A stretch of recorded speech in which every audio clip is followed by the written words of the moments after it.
സിജോ, ഇന്നിപ്പോൾ ഏറ്റവും അധികം നോക്കിയപ്പോൾ ഒരുപാട് വാർത്തകൾ ഇങ്ങനെ കാണുന്നുണ്ട്. പക്ഷേ നമ്മൾ ഇന്ന് ഏറ്റവും അധികം ശ്രദ്ധ കേന്ദ്രീകരിക്കുന്ന ഒരു വാർത്ത സിൽവർ ലൈൻ പദ്ധതി സംബന്ധിച്ചുള്ള ചർച്ചയായിരിക്കും. ദക്ഷിണ റെയിൽവേയും കേരയിൽ പ്രതിനിധികളും തമ്മിലുള്ള ചർച്ചയായിരിക്കും. അപ്പോൾ അതിലെന്ത് തീരുമാനമെടുക്കുന്നു എന്നുള്ള കാര്യമൊക്കെ ഇന്ന് അതിനിർണായകമാണ്. അതുകൊണ്ട് തന്നെ ഏറ്റവും അധികം വാർത്താ പ്രാധാന്യം നേടുന്ന ഒരു വാർത്ത ഇന്ന് മധ്യകേരളത്തിൽ നിന്ന് അത് തന്നെയായിരിക്കും.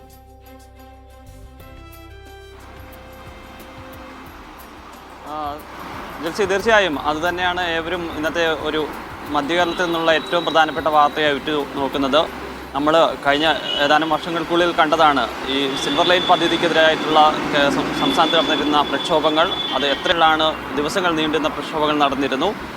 അതെല്ലാം ഈ റെയിൽവേ കേന്ദ്ര സർക്കാരിൻ്റെ ഭാഗത്തുനിന്ന് അനുകൂലമായ നിലപാട് പദ്ധതിക്ക് കിട്ടാനെ തുടർന്ന് സംസ്ഥാന സർക്കാർ പദ്ധതിയിൽ നിന്ന് ഏറെ പിന്നോട്ട് പോകുന്നൊരു സാഹചര്യം ഉണ്ടായിരുന്നു. പക്ഷേ ഈ കഴിഞ്ഞ ഏതാനും മാസങ്ങൾക്ക് മുമ്പാണ് കേന്ദ്ര റെയിൽവേ വകുപ്പ് മന്ത്രിയുമായി മുഖ്യമന്ത്രി പിണറായി വിജയൻ ചർച്ച നടത്തുന്നത്. അതിനുശേഷമാണ് റെയിൽവേ വകുപ്പ് മന്ത്രി ഇതിൽ പാരിസ്ഥിതികവും അതോടൊപ്പം തന്നെ സാങ്കേതികപരമായ കാര്യങ്ങളിൽ ചില മാറ്റങ്ങൾ വരുത്തുകയാണെങ്കിൽ പദ്ധതിയുമായി മുന്നോട്ട് പോകാൻ തയ്യാറാണെന്ന് അറിയിച്ചിരുന്നത്. ഇതിൻ്റെ തുടർ ചർച്ച എന്ന നിലയിൽ നിന്നാണ് ഇപ്പോൾ ദക്ഷിണ റെയിൽവേ അധികൃതരും കേരയിൽ ഉദ്യോഗസ്ഥരും തമ്മിൽ ചർച്ച നടത്തുന്നത്. ഇന്ന് ഉച്ച കഴിഞ്ഞാണ് ഈ ചർച്ച നടക്കുന്നത്.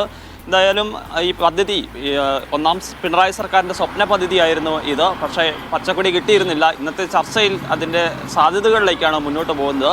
അതിൽ ഏറ്റവും പ്രധാനപ്പെട്ട കാര്യം അല്പസമയം മുമ്പ് മീഡിയ പുറത്തുവിട്ട് ആ വാർത്തയിൽ പറയുന്നത് പോലെ തന്നെ ഈ പദ്ധതിയിൽ ഏത് രീതിയിൽ നടപ്പാക്കണം എന്നുള്ള കാര്യത്തിലാണ്. അതിൽ സ്റ്റാൻഡേർഡ് ഗേജ് ആണ് കേരയിൽ മുന്നോട്ട് വെക്കുന്നതെങ്കിൽ അത് പറ്റത്തില്ല, ബ്രോഡ് ഗേജ് വേണം എന്നുള്ള നിലപാടിൽ തന്നെയാണ് റെയിൽവേ മന്ത്രാലയമുള്ളത്.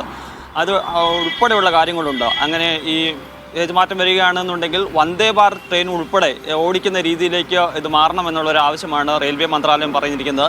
അങ്ങനെയാണ് എന്നുണ്ടെങ്കിൽ ഇതിൻ്റെ വേഗതയിൽ വ്യത്യാസം വരും.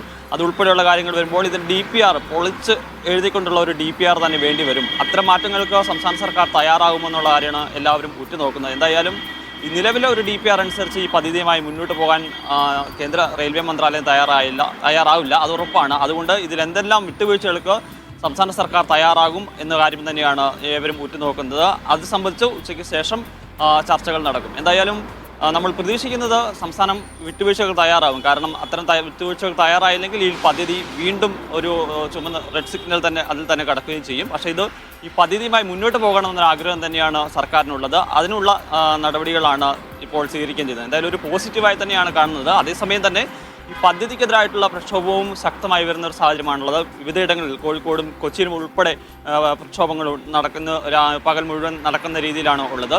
ഇന്നലെ തന്നെ ഈ കേരയിൽ വിരുദ്ധ സമരസമിതി ആളുകൾ ഇതിൻ്റെ ഉദ്യോഗസ്ഥരെ കാണുകയും ഈ പദ്ധതിയിൽ നിന്ന് പിന്മാറണം എന്ന് ആവശ്യപ്പെടുകയും ചെയ്തിരുന്നു. എന്തായാലും ഇന്ന് അതൊരു പരസ്യ പ്രതിഷേധത്തിലേക്കും പ്രക്ഷോഭത്തിലേക്കും പോകുന്നൊരു സാഹചര്യമാണ് ഉള്ളത്.